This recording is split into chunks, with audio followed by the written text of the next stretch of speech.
ಜಿಲ್ಲಾ ಪಂಚಾಯತ್ ಸದಸ್ಯ ಯೋಗೇಶ್ ಗೌಡ ಹತ್ಯೆ ಪ್ರಕರಣಕ್ಕೆ ಟ್ವಿಸ್ಟ್ ಸಿಕ್ಕಿರುವಂಥದ್ದು. ಮಾಜಿ ಸಚಿವ ವಿನಯ್ ಕುಲಕರ್ಣಿ ಅವರಿಗೆ ಜಾಮೀನು ಸಿಕ್ಕಿತ್ತು. ಆ ಜಾಮೀನನ್ನು ರದ್ದು ಕೋರಿ ಸದ್ಯ ಜನಪ್ರತಿನಿಧಿಗಳ ನ್ಯಾಯಾಲಯಕ್ಕೆ ಸಿಬಿಐನವರು ಒಂದು ಅರ್ಜಿಯನ್ನು ಸಲ್ಲಿಸಿರುವಂಥದ್ದು. ಆ ಬಗ್ಗೆ ಮಾತನಾಡಲು ಈ ಯೋಗೇಶ್ ಗೌಡ ಹತ್ಯೆ ಪ್ರಕರಣದಲ್ಲಿ ಅಂದರೆ ಯೋಗೇಶ್ ಗೌಡ ಅವರ ಬೆನ್ನಿಗೆ ನಿಂತು ಹೋರಾಟವನ್ನು ಮಾಡಿದ್ರು ಜನಜಾಗೃತಿ ಸಂಘದ ಮುಖ್ಯಸ್ಥರಾಗಿರುವಂಥ ಬಸವರಾಜ್ ಕೊರವರಿದ್ದಾರೆ ನಮ್ಮ ಜೊತೆಗೆ. ಅವ್ರನ್ನ ಮಾತನಾಡ್ಸೋಣ, ಅವ್ರು ಏನು ಹೇಳ್ತಾರೆ ಅನ್ನುವಂಥದ್ದನ್ನು ಕೇಳೋಣ. ಸರ್, ಈ ಒಂದು ಹತ್ಯೆ ಪ್ರಕರಣದಲ್ಲಿ ಮುಂಚೆಯಿಂದಲೂ ನೀವು ಅಂದರೆ 2016ರಿಂದಲೂ ಕೂಡ ಯೋಗೇಶ್ ಗೌಡ ಅವರ ಕುಟುಂಬದ ಜೊತೆಗೆ ಆ ಒಂದು ನ್ಯಾಯಕ್ಕಾಗಿ ನೀವು ನಿಂತಿದ್ರಿ. ಈಗ ಸದ್ಯ ಒಂದು ಜಾಮೀನನ್ನು ರದ್ದು ಕೋರಿ ಜನಪ್ರತಿನಿಧಿಗಳ ನ್ಯಾಯಾಲಯಕ್ಕೆ ಸಿಬಿಐನವರು ಅರ್ಜಿ ಸಲ್ಲಿಸ್ತಾ ಇದ್ದಾರೆ. ಆ ಬಗ್ಗೆ ಏನು ಹೇಳ್ತೀರಿ ಸರ್? ತಮ್ಗೆ ಗೊತ್ತಿರಲಿ, ಈ ಹಿಂದೆನೂ ಸಹ ಅಂದರೆ 2016ರಲ್ಲಿ ಏನು ಚಾರ್ಜ್ ಶೀಟ್ ಸಬ್ಮಿಟ್ ಮಾಡಿದರು, ಅವಾಗೇನು ಧಾರವಾಡದ ಸೆಷನ್ ಕೋರ್ಟಲ್ಲಿ ಟ್ರಯಲ್ ನಡೀತಾ ಇತ್ತು. ಆ ಸಮಯದಲ್ಲೂ ಕೂಡ ಸಾಕಷ್ಟು ಸಾಕ್ಷಿಗಳನ್ನು, ಪೊಲೀಸ್ ಅಧಿಕಾರಿಗಳನ್ನು ಹಾಗೂ ಬೇರೆ ಬೇರೆ ಲೀಡರ್ಗಳನ್ನು ಬಳಸ್ಕೊಂಡು ಸಾಕ್ಷಿಗಳನ್ನು ಕರ್ಕೊಂಡು ಬಂದು ಹೇಳಿಸುವಂಥದ್ದು, ಸಾಕ್ಷಿಗಳ ಮೇಲೆ ಒತ್ತಡ ಹೇಳುವಂಥದ್ದು, ಸುಳ್ಳು ಸಾಕ್ಷಿ ಹೇಳಿಸುವಂಥ ಕೆಲಸವನ್ನು ಆವಾಗಲೂ ಕೂಡ ಮಾಡಿದರು. ಅದರ ಮೇಲೇ ನಾವು ಯೋಗೇಶ್ ಗೌಡ ಕುಟುಂಬದ ಪರವಾಗಿ ನಮ್ಮ ವಕೀಲರು ಈ ಪ್ರಕರಣವನ್ನು CBIಗೆ ಹಸ್ತಾಂತರಿಸಬೇಕು ಅಂತ ಹೇಳಿ ಅದನ್ನು ಹೈಕೋರ್ಟಿಂದ ಹಿಡ್ಕೊಂಡು ಸುಪ್ರೀಂ ಕೋರ್ಟ್ವರೆಗೂ ಹೋಗಿದ್ವಿ. ತದನಂತರ BJP ಸರ್ಕಾರ ಬಂದ ಮೇಲೆ ಅವರು ಏನು ಮಾತು ಕೊಟ್ಟಿದ್ರು ಆ ಪ್ರಕಾರ ಈ ಪ್ರಕರಣವನ್ನು CBIಗೆ ವಹಿಸಿದರು. CBIಗೆ ವಹಿಸಿದ ಮೇಲೆ ತಮಗೆಲ್ಲ ಗೊತ್ತೇ ಇದೆ, ಇದರಲ್ಲಿ ವಿನಯ್ ಕುಲಕರ್ಣಿ ಅವರು ಅರೆಸ್ಟ್ ಆದರು. ಸಾಕಷ್ಟು ಜನ ಬೇರೆ ಆರೋಪಿಗಳು, ನಿಜವಾಗ್ಲೂ ಕೊಲೆ ಮಾಡಿದಂಥ ಏನು ಆರೋಪಿಗಳು ಇದ್ದರು, ಕೊಲೆ ಮಾಡಿದಾರೆ ಅನ್ನುವಂಥ ಆರೋಪಿಗಳಿದ್ದರು, ಅವ್ರನ್ನೆಲ್ಲರನ್ನು ಬಂಧಿಸಿ ಇವತ್ತು ಅವರನ್ನು ಕೋರ್ಟಿಗೆ ಹಾಕಿ ಜೈಲಿಗೆ ಹಾಕಿದ್ರು. ಜೈಲಿಂದ ಈಗ ಬೇಲ್ ತೊಗೊಂಡು ಬಂದಿದ್ದಾರೆ. ಮೊದಲು ಏನು ತಪ್ಪು ಮಾಡಿದರು ಅದೇ ರೀತಿಯ ತಪ್ಪುಗಳನ್ನು ಮತ್ತೆ ಪದೇ ಪದೇ ಮಾಡ್ತಾ ಇದ್ದಾರೆ ಅನ್ನುವಂಥ ಮಾಹಿತಿ ಕೂಡ ನಮಗೂ ಕೂಡ ಲಭ್ಯ ಆಗಿದೆ. ಸೊ ಹಾಗಾಗಿ ಈಗ ನಾವು ಮಾನ್ಯ ನ್ಯಾಯಾಲಯನ ಮತ್ತು CBIದವ್ರನ್ನ ಕೇಳ್ಕೊಳ್ಳೋದೇನಂತ ಕೇಳಿದ್ರೆ, CBIದವ್ರು ಭಾಳ ಚೆನ್ನಾಗಿ ಕೆಲಸ ಮಾಡಿದ್ದಾರೆ. ವಿನಯ್ ಕುಲಕರ್ಣಿಯವರು ಹೊರಗಡೆ ಇದ್ದರೆ ಈ ಸಾಕ್ಷಿಗಳ ಮೇಲೆ ಪ್ರತ್ಯಕ್ಷವಾಗಿ ಪರೋಕ್ಷವಾಗಿ ಒತ್ತಡ ಬೀಳೋದು ಮಾತ್ರ ಸತ್ಯ. ಯಾಕಂತ ಕೇಳಿದ್ರೆ ಅವ್ರು ಅಧಿಕಾರದಲ್ಲಿದ್ದವರು, MLA ಆಗಿದ್ದಾರೆ, ಅವ್ರದ್ದೇ ಸರ್ಕಾರ ಇದೆ, ಮತ್ತು ಈ ಏನು ಸರ್ಕಾರಿ ಮಷಿನರಿಗಳನ್ನು ಬಳಸ್ಕೊಂಡು ಅವ್ರು ಹೇಗೆಲ್ಲ ಒತ್ತಡಗಳನ್ನು ಹಾಕಬಹುದು, ಡೈರೆಕ್ಟ್ ಇಂಡೈರೆಕ್ಟಾಗಿ ಎಲ್ಲ ಕೆಲಸಗಳನ್ನು ಮಾಡ್ತಾರೆ. ಸೊ ಹಾಗಾಗಿ ಅವ್ರ ಬೇಲ್ ಕ್ಯಾನ್ಸಲೇಷನ್ ಆಗಬೇಕಾಗಿರೋದು ಬಹಳ ಮುಖ್ಯ. ಸೊ ಅದಕ್ಕಾಗಿ ನಾವು ಮಾನ್ಯ ನ್ಯಾಯಾಲಯನ ಮತ್ತು CBIದವ್ರನ್ನ ಮನವಿ ಮಾಡ್ಕೊಳ್ಳೋದೇನು ಅಂತ ಕೇಳಿದ್ರೆ, ಬೇಲ್ ಕ್ಯಾನ್ಸಲ್ ಆಗಲಿ, ಅವ್ರದ್ದು ಫೇರ್ ಟ್ರಯಲ್ ನಡೀಲಿ. ಬೇಲ್ ಕ್ಯಾನ್ಸಲ್ ಆದರೆ ಸಾಕ್ಷಿಗಳು ಅವ್ರ ಪರವಾಗಿ ಇವ್ರ ಪರವಾಗಿ ಅಂತಲ್ಲ, ಅವರು ನಿರ್ಭೀತಿಯಾಗಿ ಬಂದು ಸಾಕ್ಷಿಯನ್ನು ನುಡಿದು ಹೋದರೆ ಸಾಕು. ಸರ್, ಈಗ ಈ ಒಂದು ಕೇಸ್ನಲ್ಲಿ ಈ ಹಿಂದೆ ಕೂಡ ಸುಪ್ರೀಂ ಕೋರ್ಟ್ನಲ್ಲಿ ವಾದ ಮಂಡನೆ ಮಾಡಿದ್ರು CBI ಪರ ವಕೀಲರು. ಅವ್ರ ಆಕ್ಷೇಪಣೆಯನ್ನು ಸಲ್ಲಿಸಿದ್ರು. ಆದರೂ ಕೂಡ ಒಂದು ಕೆಲವು ಷರತ್ತುಗಳ ಮೇಲೆ ಜಾಮೀನು ನೀಡಲಾಗಿತ್ತು. ಈಗ ಈ ಕೇಸ್ನಲ್ಲಿ ಪ್ರಮುಖ ಸಾಕ್ಷಿಗಳನ್ನುವಂಥದ್ದು ಯಾವ್ಯಾವ್ದಿದೆ ಅನ್ನುವಂಥದ್ದು? ಈಗ ನೋಡಿ, ಇದರಲ್ಲಿ 153 ಸಾಕ್ಷಿಗಳಿದ್ದಾರೆ. ಇದರಲ್ಲಿ ಎಲ್ಲರೂ ಪ್ರಮುಖರೇ. ಸಾಕ್ಷಿಗಳಂತ ಹೇಳಿದ ಮೇಲೆ ಯಾವುದು ಇವರು ಪ್ರಮುಖರಲ್ಲ ಅನ್ನೋಂಥೇಳಿ ಏನು ಇರೋದಿಲ್ಲ, ಎಲ್ಲರೂ ಪ್ರಮುಖ ಸಾಕ್ಷಿಗಳೇ. ಸುಪ್ರೀಂ ಕೋರ್ಟಲ್ಲಿ ಅವರಿಗೆ ಮಾನ್ಯ ನ್ಯಾಯಾಲಯ ಅವರಿಗೆ ಷರತ್ತೇನು ವಿಧಿಸಿದೆ ಅಂತ ಕೇಳಿದ್ರೆ, ಡೈರೆಕ್ಟ್ ಅವ್ರು ಇಂಡೈರೆಕ್ಟ್ ಸಾಕ್ಷಿಗಳ ಮೇಲೆ ಪ್ರಭಾವ ಬೀರೋಂಗಿಲ್ಲ, ಸಾಕ್ಷಿಗಳ ಮೇಲೆ ಒತ್ತಡ ಹಾಕೋಂಗಿಲ್ಲ ಅನ್ನುವಂಥ ಒಂದು ಕಂಡೀಷನ್ ಅವ್ರ ಮೇಲೆ ಇದೆ. ಸೊ ಹಾಗಾಗಿ ಆ ಕಂಡೀಷನನ್ನು ಅವರು ವೈಲೇಷನ್ ಮಾಡಿದ್ದಾರೆ ಅಂಥೇಳಿ ನಮಗೂ ಕೂಡ ಸ್ವಲ್ಪ ಮಟ್ಟಿಗೆ ಮಾಹಿತಿ ಇದೆ. ಸೊ ಆ ಮಾಹಿತಿಯ ಮೇಲೆ ಯೋಗೇಶ್ ಗೌಡರ ಕುಟುಂಬದವರು ಅಂದರೆ ಗುರುನಾಥ್ ಗೌಡರು ಈಗ ಒಂದು 2 ತಿಂಗಳ ಹಿಂದೆ CBIದವರಿಗೆ ಅಧಿಕಾರಿಗಳಿಗೆ ಒಂದು ಪತ್ರವನ್ನು ಬರೆದು ಕೊಟ್ಟಿದ್ದರು. ಸೊ ಅದ್ರ ಮೇಲೆ CBIದವರು ಏನೇನು ಕಲೆ ಹಾಕಿದ್ದಾರೆ ಅನ್ನೋದ್ರು ನನಗೆ ಸರಿಯಾಗಿ ಗೊತ್ತಿಲ್ಲ. ಅದು ಈಗ ನಾನು ಕೂಡ ಕೋರ್ಟಿಗೆ ಹೋಗಿ ಕೋರ್ಟಿಂದ ನಾನು ಅದನ್ನು ಆ ದಾಖಲೆಯನ್ನು ತೆಗೆದುಕೊಳ್ಳುವಂಥ ಪ್ರಯತ್ನ ನಾನು ಮಾಡ್ತೀನಿ. ಈಗ ನೀವು ಹೇಳ್ತಾ ಇದ್ರಿ ಸಾಕ್ಷಿಗಳ ಮೇಲೆ ಒತ್ತಡ ಹೇರುವಂತಹ ಒಂದು ಸ್ಥಿತಿ ಇರುತ್ತೆ, ಹಾಗಾಗಿ ಜಾಮೀನು ರದ್ದು ಕೋರಬೇಕು ಅನ್ನುವಂಥದ್ದು. CBIನವರು ಕೂಡ ಆ ಹಿನ್ನೆಲೆಯಲ್ಲಿ ಒಂದು ಅರ್ಜಿಯನ್ನು ಸಲ್ಲಿಸ್ತಾ ಇದ್ದಾರೆ. ಆದರೆ ಈ ಒಂದು ಹೋರಾಟದಲ್ಲಿ ಅಂದರೆ ಯೋಗೇಶ್ ಗೌಡ ಅವರ ಒಂದು ಹತ್ಯೆ ಪ್ರಕರಣದಲ್ಲಿ ನೀವು ಆವಾಗಿಂದ ಕೂಡ ಒಂದು ಹೋರಾಟದಲ್ಲಿ ಪಾಲ್ಗೊಳ್ತಿದ್ದೀರಿ. ನಿಮ್ಗೆ ಯಾವಾಗಾದರೂ ಈ ಒಂದು ಥ್ರೆಟ್ನಿಂಗ್ಸ್ ಆಗಿರ್ಬೋದು, ಈ ಥರ ಯಾವುದಾದ್ರೂ ಒಂದು ಕರೆಗಳು ಬರೋವಂಥದ್ದು ಆಗಿತ್ತಾ, ಅಥವಾ ಈಗಲೂ ಕೂಡ ಏನಾದರೂ ಆ ಥರ ಇದೆಯಾ, ಏನು ಅಂತ ಆ ಬಗ್ಗೆ? 2016 ನವೆಂಬರಲ್ಲಿ ಏನು ಮೊದಲನೇ ಬಾರಿಗೆ ನಾವು ಧ್ವನಿ ಎತ್ತಿದ್ವಿ, ಅವಾಗಲಿಂದ ಹಿಡಿದು ನಮಗೆ ಇಲ್ಲಿವರೆಗೂ ಕೂಡ ಡೈರೆಕ್ಟಾಗಿ ಇಲ್ಲ, ಇಂಡೈರೆಕ್ಟಾಗಿ ಬೇರೆ ಬೇರೆ ಸ್ನೇಹಿತರ ಕಡೆಯಿಂದ ಅಥವಾ ಪರಿಚಯಸ್ಥರ ಕಡೆಯಿಂದ ನಮ್ಮನ್ನು ಹಿಂದೆ ಸರಿಸುವಂಥದ್ದು, ಎದುರಿಸುವಂಥ ಕೆಲಸಗಳು ನಡೆದೇ ಇದೆ. ಇವತ್ತಿಗೂ ಕೂಡ ನಡೆದಿದೆ, ನನಗೂ ನಡೆದಿದೆ, ನಮ್ಮ ವಕೀಲರಿಗೂ ಕೂಡ ನಡೆದಿದೆ, ಗುರುನಾಥ ಗೌಡರಿಗೂ ನಡೆದಿರುವಂಥ ವಿಷಯ ಎಲ್ಲ ಮಾಧ್ಯಮದಲ್ಲೇ ಬಂತು. ಪೊಲೀಸ್ ಅಧಿಕಾರಿಗಳು ಗುರುನಾಥ ಗೌಡರ ಹತ್ರ ಮಾತುಕತೆಗೆ ಹೋಗಿ ಗುರುನಾಥ ಗೌಡರನ್ನ ಇಂಡೈರೆಕ್ಟಾಗಿ ಎದುರಿಸುವಂಥದ್ದು ಕೆಲಸವನ್ನು ಮಾಡಿದರು. ಆ ಪೊಲೀಸ್ ಅಧಿಕಾರಿಗಳು ಇವತ್ತು ಆರೋಪಿಗಳಾಗಿ ನಿಂತಿದ್ದಾರೆ.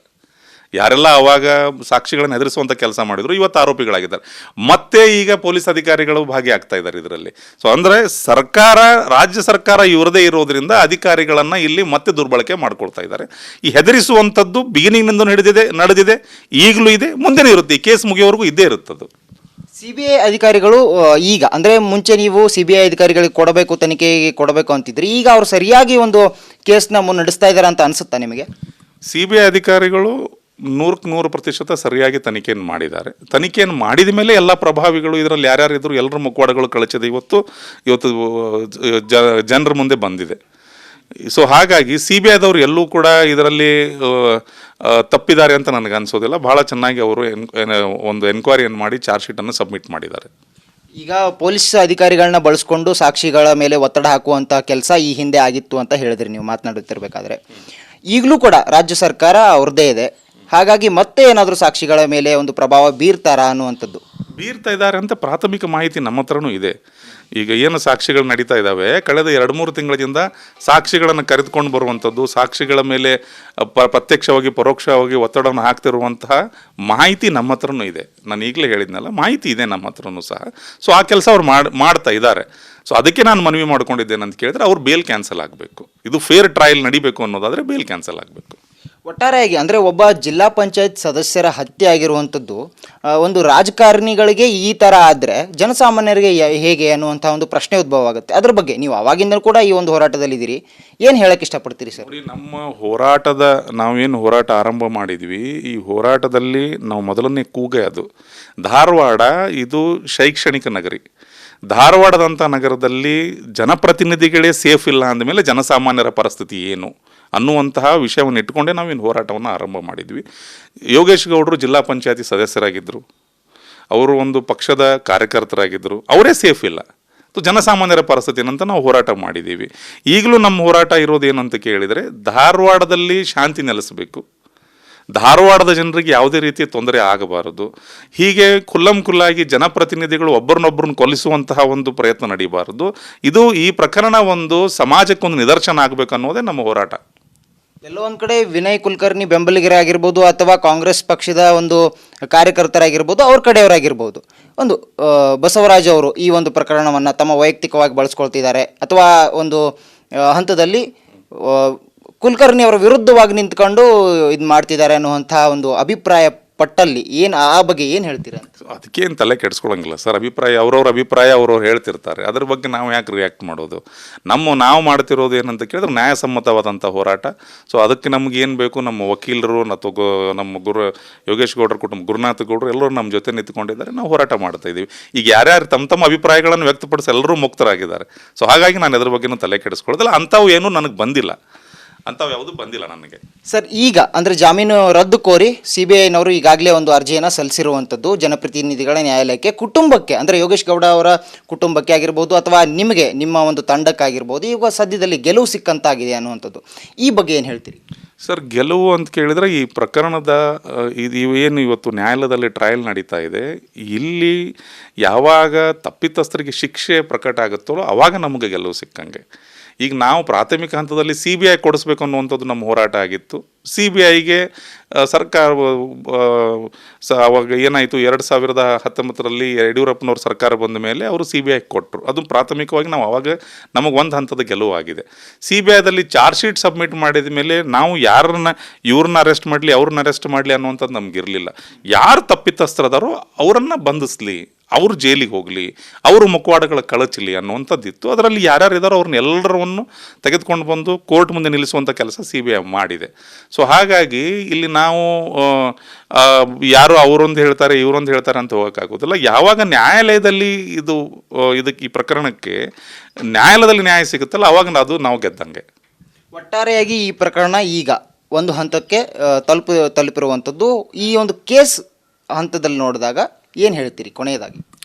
ಸರ್, ನಾವು ಇಷ್ಟೇ ಹೇಳಕ್ಕೆ ಬಯಸ್ತೇನೆ ಏನಂತ ಕೇಳಿದ್ರೆ, ಅದು ಫೇರ್ ಟ್ರಯಲ್ ನಡೀಲಿ. ಅದು ಯಾರ ಒತ್ತಡಕ್ಕೂ ಮಾಡೋದು ಸಾಕ್ಷಿಗಳು ಬರಬಾರ್ದು.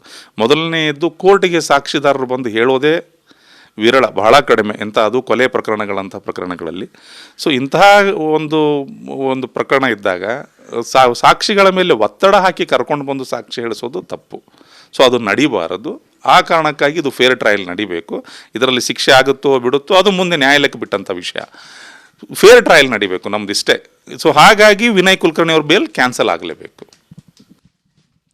ಸದ್ಯ ಈಗ ಬಸವರಾಜ್ ಕುರವರ್ ಅವರು ಒಂದು ಜನಪ್ರತಿನಿಧಿಯ ನ್ಯಾಯಾಲಯಕ್ಕೆ CBIನವರು ಅರ್ಜಿ ಸಲ್ಲಿಸಿದ್ದಾರೆ. ಈ ಒಂದು ಅರ್ಜಿ ಸಲ್ಲಿಕೆಯಲ್ಲಿ ಈ ಒಂದು ಕೇಸ್ನಲ್ಲಿ ಫೇರ್ ಟ್ರಯಲ್ ಆಗಲಿ ಅನ್ನುವಂಥದ್ದು, ನ್ಯಾಯ ಸಿಗಬೇಕು ಯೋಗೇಶ್ ಗೌಡ ಅವರಿಗೆ. ಆ ಒಂದು ಪ್ರಕರಣದಲ್ಲಿ ಯಾರೇ ತಪ್ಪಿತಸ್ಥರಿದ್ರೂ ಅವರಿಗೆ ಶಿಕ್ಷೆ ಆಗಬೇಕು ಅನ್ನುವಂಥ ಮಾತನ್ನು ಹೇಳಿರುವಂಥದ್ದು. ಕ್ಯಾಮ್ರಾ ಪರ್ಸನ್ ಹರಿಪ್ರಸಾದ್ ಜೊತೆ ಅರವಿಂದ್, ರಿಪಬ್ಲಿಕ್ ಕನ್ನಡ, ಬೆಂಗಳೂರು.